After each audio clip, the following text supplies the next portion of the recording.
അതിന് 2 ആൻജിയോപ്ലാസ്റ്റി അപ്പം തന്നെ ചെയ്ത് വീണ്ടും മരുന്ന് കഴിച്ച് 6 വർഷക്കാലം മരുന്ന് കഴിച്ചപ്പോൾ വീണ്ടും എനിക്ക് പെയിൻ വന്നു. അതിന് വീണ്ടും കാണിച്ചപ്പോൾ എനിക്ക് ബൈപ്പാസ് ചെയ്യാനാണ് ആയത്. നമുക്ക് കോളേജിൽ നിന്ന് പറഞ്ഞ് മിംസ് എന്ന് പറഞ്ഞ് ഇവിടെ കെംസിറ്റി എല്ലായിടത്തും പറഞ്ഞത് ഇത് ബൈപ്പാസ് അല്ലാതെ യാതൊരു മാർഗ്ഗമില്ല എന്നാണ്. പക്ഷേ ഞാൻ ബൈപ്പാസിന് പോയിട്ടില്ല. ഞാനത് ആയുർവേദിക്കിലേക്ക് കടന്നു. ഇപ്പോൾ 6 വർഷമായിട്ട് ഞാൻ ആയുർവേദിക് മരുന്നാണ് കഴിക്കുന്നത്. എനിക്ക് വേറെ പ്രോബ്ലംസ് ഒന്നുമില്ല. പിന്നെ കൊറോണ വന്നതിൻ്റെ ഭാഗമായി കൊണ്ട് വീണ്ടും നടക്കുമ്പോഴൊക്കെ ബുദ്ധിമുട്ടുണ്ടായിരുന്നു. അവൻ്റെ ഈ ഷുഗർ ലെവൽ പിന്നെ കൊളസ്ട്രോൾ ലെവലൊക്കെ ഹൈ ചെയ്തു.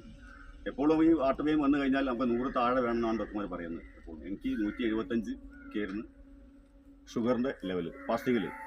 അത് എനിക്കിപ്പോൾ 100 അടുത്ത് വന്നിട്ടുണ്ട്. അത് തുടങ്ങിയ ശേഷം. മറ്റൊരു കാര്യം കൊളസ്ട്രോളാണ്. കൊളസ്ട്രോളിന് വലിയൊരു പ്രശ്നമാണ്. എനിക്ക് 275 ടോട്ടൽ കൊളസ്ട്രോൾ.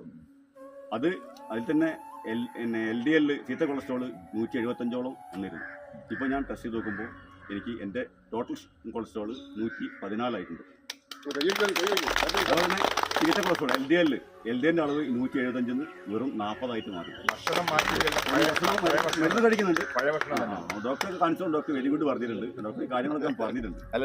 പിന്നെ ഈ കാമണിക്കൂർ നമുക്ക് നടക്കണ ഇതുണ്ടായിരുന്നു. ഈ കൊറോണ കഴിഞ്ഞ ശേഷം എനിക്ക് നടക്കാന്നാണ്. വീട്ടിൽ നിന്ന് എൻ്റെ സഫയർ സ്കൂളാണ് എടുത്തടുത്ത് വീട്. നടന്ന് ചെറുകര വരെ നടക്കുമ്പോഴേക്ക് തന്നെ എനിക്ക് ഇവിടെ ഒരു പിടുത്തന്മാരി വരും. പിന്നെ നടക്കാൻ കഴിയില്ല. പിന്നെ കുടുവാട്ട് വരെ പോയിട്ട് ഈ മലയും കണ്ടി ചെറിയ അങ്ങോട്ട് കയറ്റുണ്ടല്ലോ, ആ കയറ്റം എനിക്ക് കയറാൻ ബുദ്ധിമുട്ടായിരുന്നു. നിന്നിട്ട് കയറും. ഇപ്പം സുഖമായിട്ട് ചെയ്യുന്നു. നന്ദി അറിയിക്കുന്നു. ഇത്രയും പ്രയാസം ഉണ്ടായിരുന്ന ഉണ്ണിയാട്ടാണ് നമ്മളെ ട്രെയിനർ. ഇപ്പോൾ അതാണ് നല്ല തടി കുറഞ്ഞിട്ടുണ്ട്. ഞാൻ ചെക്ക് ചെയ്യുന്നുണ്ട്. പക്ഷെ കുറയുന്നുണ്ട്.